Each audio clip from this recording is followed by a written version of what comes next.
Omar, nisi v vijoličnem, nimaš navijaškega šala, ampak imamo čuti, da si se zelo dobro živel v ta štajerski večer.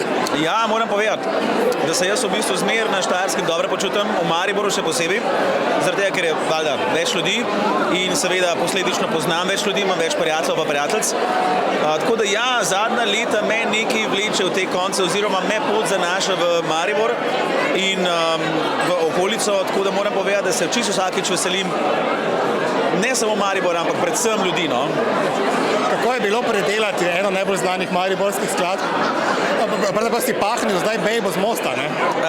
Niti ne, bom tako rekel, najprej to seveda pela Neca Falk, potem je to predelal oziroma priredil po svoje Tomaž Domicel,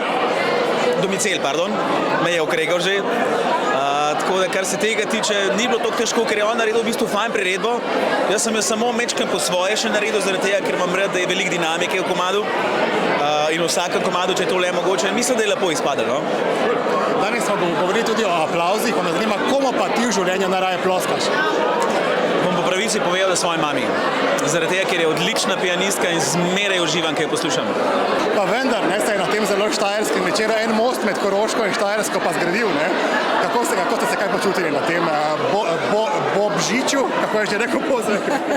Bobžič je rekel s tem, da je treba Bob pisati z veliko. Zelo lep dogodek je bil, poln satire, pa pravzaprav tudi poln resnice. Teda uživala sem v tej predstavi, oba voditelja sta se mi zdela odlična, pa zelo sta me navdušila Pipi pa Melchior. Govorili smo tudi o aplavzih, tudi zmagovalni Bob govori o aplavzih. Pa me zanima, komu pa vi v življenju najraje ploskate? Svojim otrokom. Zakaj? Zato, ker sem zelo ponosna na nje, pa mislim, da se trudijo v življenju nekaj doseči. Da upam, da bojo na odru. Pa ena je naša. Tako je. Pozvek je predlagal nov praznik Bobžič, nekaj takega. In mislim, da smo našli tudi uradno opravo za praznovanje Bobžiča in to se mi zdi, da je zelo lokalna. Me zanima zgodba te barve danes. Ne, jaz bi tako rekla, ne rabi biti Božbič, kako že? Bobžič? Bobžič, ne rabi biti z veliko, ampak z malo. Velik špricer, športni po možnosti in v vijolični opravi v vsakem primeru. Odlično. Kakšen večer je bil? Krasen. Je pa zanimivo, zakaj smo se premalo smejali Štajerki. Govorili pa smo tudi veliko o aplavzih, pa me zanima, komu pa največ ali najraje v življenju vi ploskate?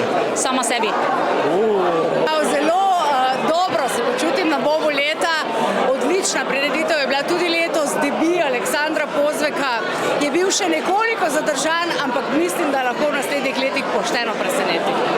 Me zanima zdaj, ker Pozvek je predlagal, da praznujemo Bobžič, ne Bobžič ali nekaj takega. Koliko je bil kaj nostalgičen ta tvoj letošnji Bobžič in zdaj sem malo žlehcen? Seveda si malo žlehcen.